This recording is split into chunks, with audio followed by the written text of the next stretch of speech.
This month, Yurik requested a song called Temple of Love, live from 1992. The Sisters of Mercy featuring Offra Haza. Live performance of the song. Yeah, that's what it is. Cool. Let's get into it.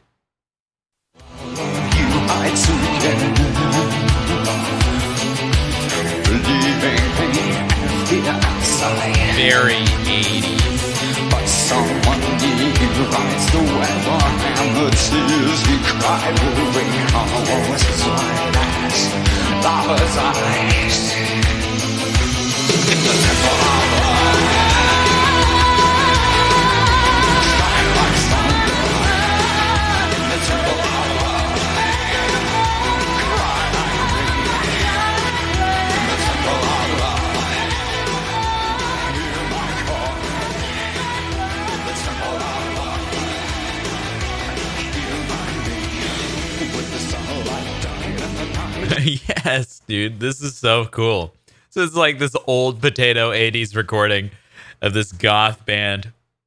And then Offra Haza, who we get so much of her. You know, Yurik has introduced us to a lot of different stylings of hers and different scenarios in which she sings, but I've never heard her in this kind of like rock scenario. This is pretty sick. It matches this so well. This is from 1992. I say 80s just because of that aesthetic that he has. He kind of has that never gonna give you up Rick Roll aesthetic going on. Rick Astley aesthetic. That's cool.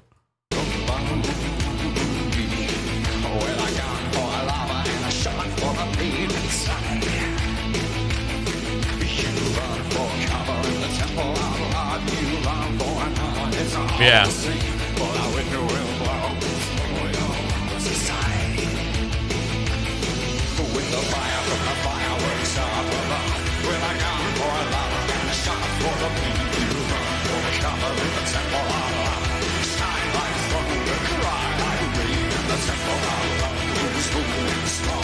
This is such a sick sound. I'm always impressed by this kind of like rock goth vocalism, but it's like there's a lot of bands who kind of have that lead vocals. I'm trying to think of what's the name of that group? Like the Proclaimers, they kind of have that sound in some of their stuff.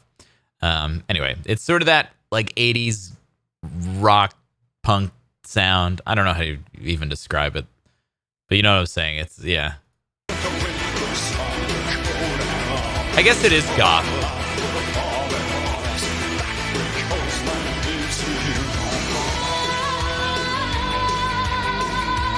Cheers, Yuko.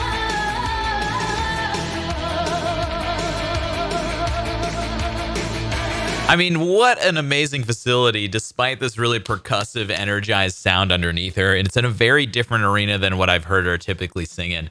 But she still keeps it released. That vibrato is flowing. That airflow is so constant, and the voice is so released that we get that constant vibration. Yeah, right? I mean, it's amazing because there's so much going on around her, and yet she's just kind of in her own zone. And what's cool is that her vibrato, it has a little bit of variation throughout the different kind of things she sings, but the vibrations kind of match the tempo of this music in a way. And I think that's so exciting.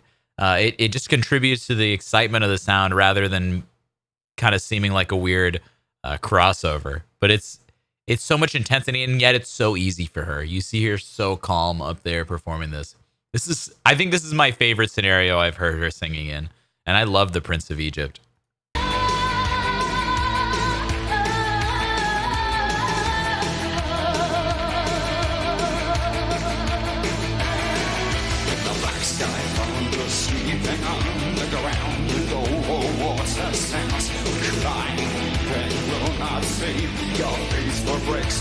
Yeah.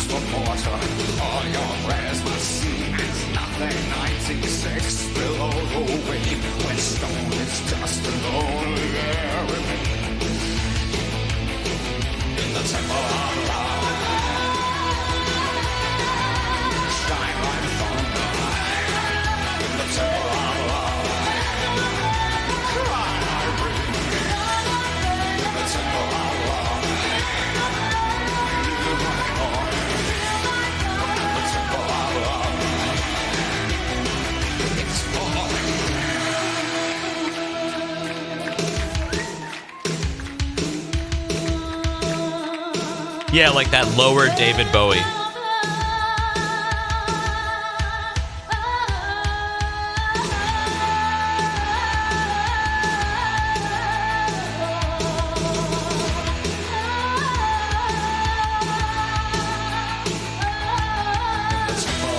I mean, it's like, is this, you could see this as kind of a precursor to groups like Nightwish, for example, when we started out with a really clear, clean, beautiful female vocal over this slightly heavier bottom sound, and this was 1992, and I think that's a really good pointless.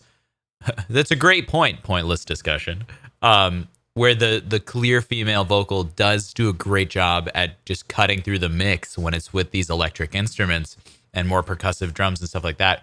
I think, yeah, it would be really interesting to see like if this recording and this kind of timbre kind of crept into those influences of later groups.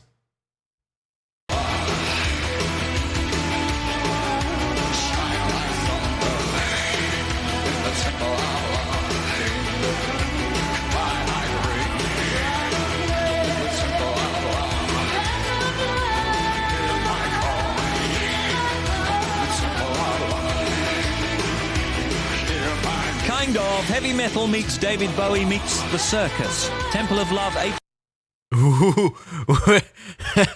Okay, so this is, I guess, part of another show. What did this guy say? Kind of. Heavy metal meets David Bowie meets The Circus. Temple of Love 8.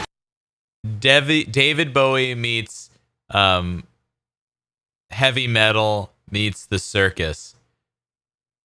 Yeah, so like, what if Tarja and Offra's voice, they're not the same. They're not too similar, but they're really,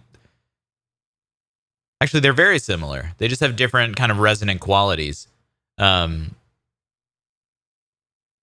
could see that, someone heard this and got an idea. It's like, what if we just do this as our band?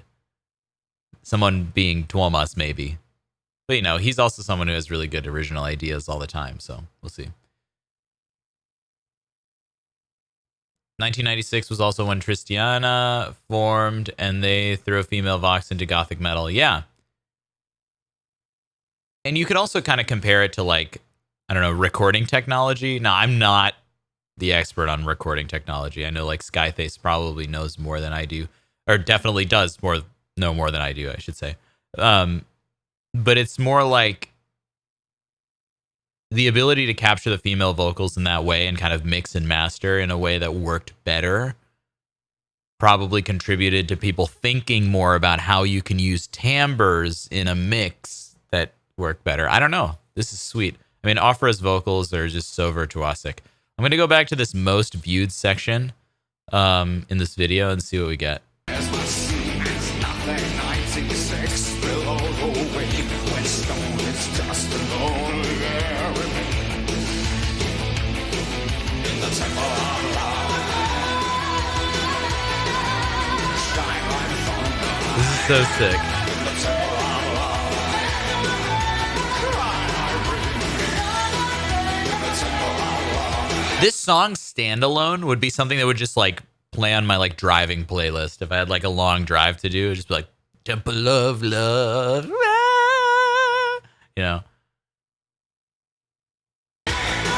It works so well, and like her fast vibrato and kind of the stylings, the slight semitone adjustments that go on in there. It's really nice.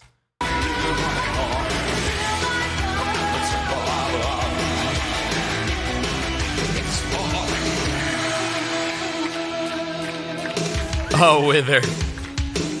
G&D victims.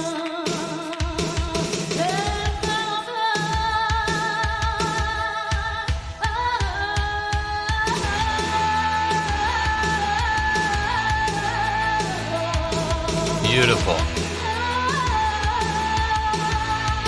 How loose and flexible her jaw is. That definitely contributes to that relaxed sound.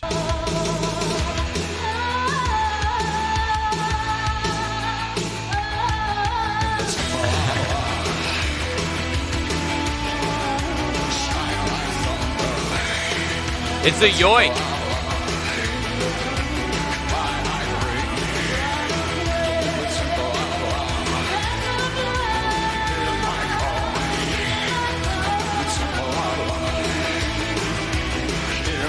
Kind of. Heavy metal meets David Bowie meets the circus. Temple of Love 8. Well, it's definitely like a yoik. Let's see. What would a yoik be? You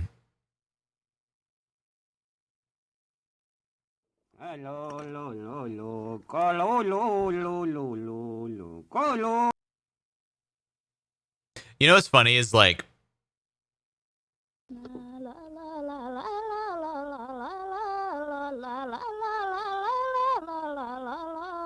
this is a Norwegian yoik. And it's so similar to that sound. Let's do yoik gothic rock metal. Go listen to some. This is Sami yoik, yeah. So this video is called 5 Sami yoik songs from Karasjok, Norway. So that's, but it's such a similar sound. Obviously, this is like a field recording from the 50s, so it's going to be very different acoustic.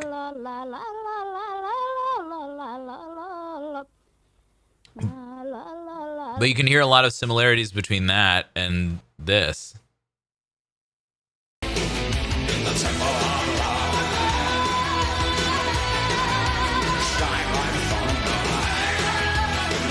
It's funny, one is from Norway, the root of it is from Norway, and then the other root of it is like Middle Eastern, and yet there's so much vocal similarity. That's beautiful. World star. World superstar. Not world star. Awesome. Temple of Love. This is going on some playlist of mine. And hopefully I can find a nicer audio recording, because I would love to hear like a well-mastered track of this. Calling for the camels.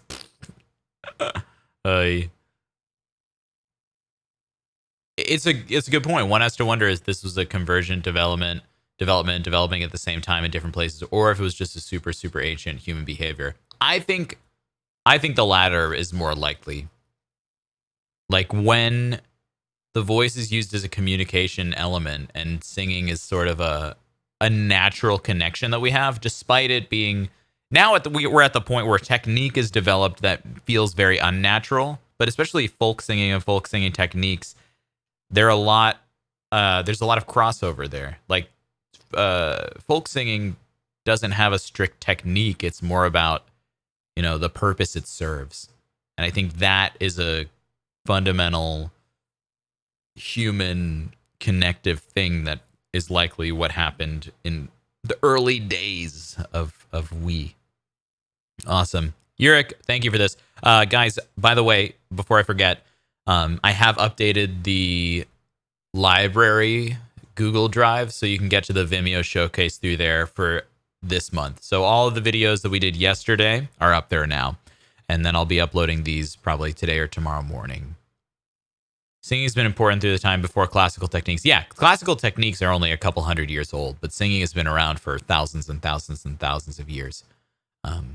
Just not formally documented, but also nothing was really formally documented, at least in the West, until, 500, 800 years ago. Ciao, Janelle. Thank you for everything. All right, guys.